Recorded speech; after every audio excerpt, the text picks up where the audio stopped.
picture your kitchen, that cozy little space where you make toast, brew coffee, maybe burn a frozen pizza. Harmless, right? Wrong. Because behind every shiny appliance is a murder weapon just waiting for its moment. Today we're serving 4 real deaths that prove your kitchen isn't a room, it's an accomplice. Bon appetit. Meet our first victim. Let's call him Barry. He's hungry, he's impatient, and he's staring down 2 frozen burger patties that have basically welded themselves together in the freezer. Now, a reasonable person might run them under warm water, maybe use a spatula to gently pry them apart. Wait 5 minutes for them to thaw. Not Barry. He's a firm believer that violence fixes most things, including lunch.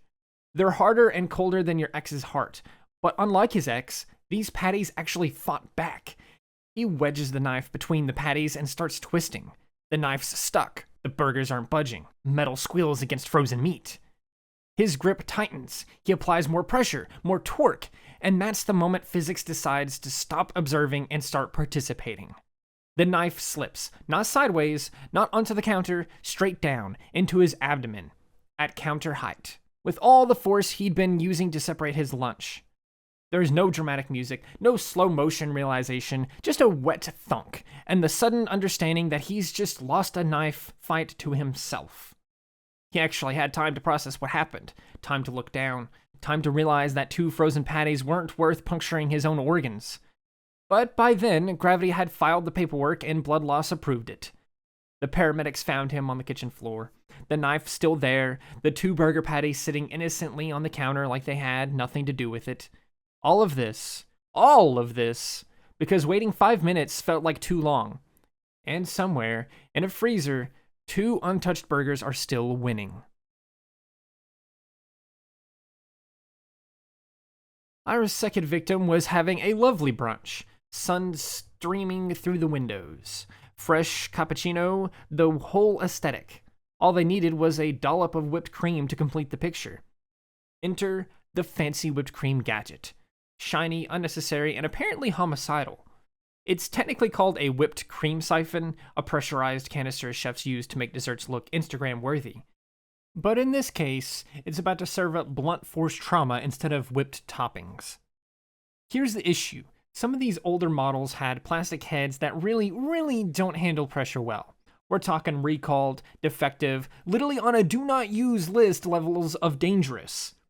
But our victim didn't know that. Or maybe they did and figured, what's the worst that could happen? It's whipped cream. They screw in the gas cartridge. There's a little hiss. Normal, right? Except the plastic head has a hairline crack. Pressure builds. The threads weaken. The structural integrity is holding on by a prayer and some dairy fat. And then, pop. The canister doesn't just leak. It doesn't gently sputter. It launches. A dessert gadget turned kitchen missile. Straight into their chest with enough force to cause fatal trauma. Imagine the obituary. Taken too soon. Killed by brunch. And the worst part? This wasn't even unpredictable. There were recalls, warnings, safety notices, but when you just want your coffee to look fancy, defective product sounds more like a suggestion than a warning. So next time you're making whipped cream at home, maybe skip the culinary cosplay, because in the wrong hands, that latte garnish doubles as a lethal weapon.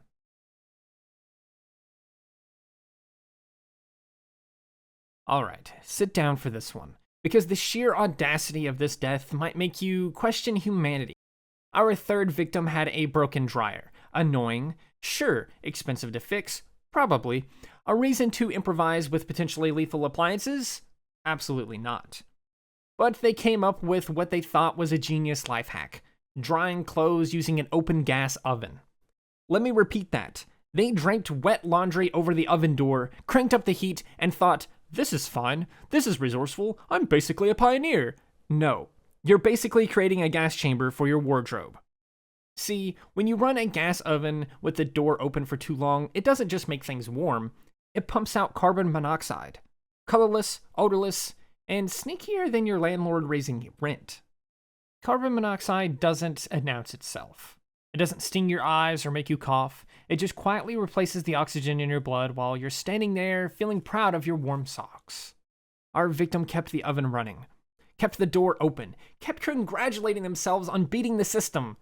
Meanwhile, an invisible killer was filling the room faster than the spin cycle ever could.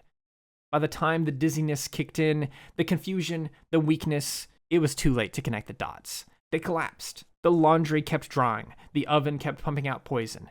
They turned their kitchen into a death trap for laundry. A $20 carbon monoxide detector could have stopped it. A 10-minute laundromat trip could have stopped it.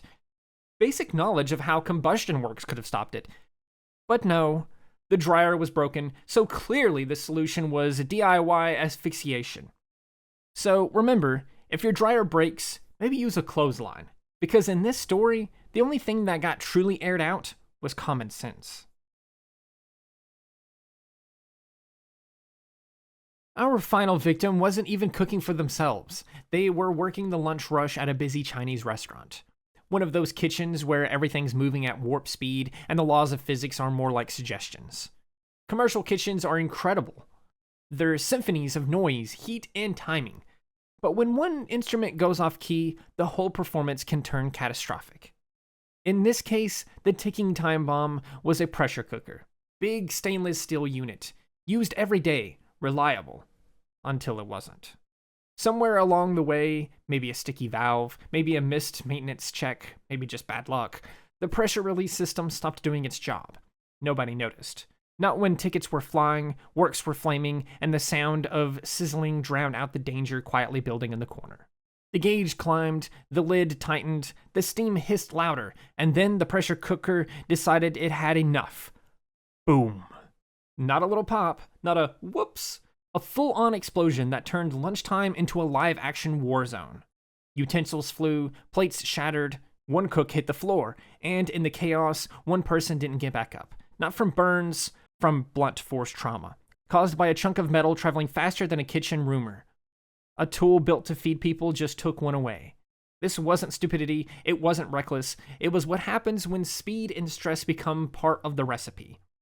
The restaurant eventually reopened, and the community brought flowers, the stove got replaced, but a family lost someone over lunch service. Pressure cookers are safe when maintained, but in kitchens where everything's running at full blast, the margin for error is razor thin. So if you take anything from this, hug your line cooks, because when pressure builds and nobody listens, even lunch can explode. So there you have it. 4 ways your kitchen can absolutely end you if you give it half a chance. Don't stab frozen burgers. Don't trust recalled gadgets. Don't turn your oven into a dryer. And for the love of lunch service, maintain your equipment. The kitchen's supposed to feed you, not fight you. But when physics, pressure, and poor judgment collide, it becomes a war zone with snacks. Every one of these people woke up planning to eat. None of them planned to become the main course. If you made it through this episode without side-eyeing your toaster, do yourself a favor. Check your smoke alarms, your carbon monoxide detectors, and maybe your life choices. And hey, if morbid curiosity and bad decisions are your kind of comfort food, hit that follow button, because here we don't just serve stories, we serve warnings, one disaster at a time. Stay smart, stay safe, and remember, the only thing more dangerous than a bad recipe is ignoring the warning label.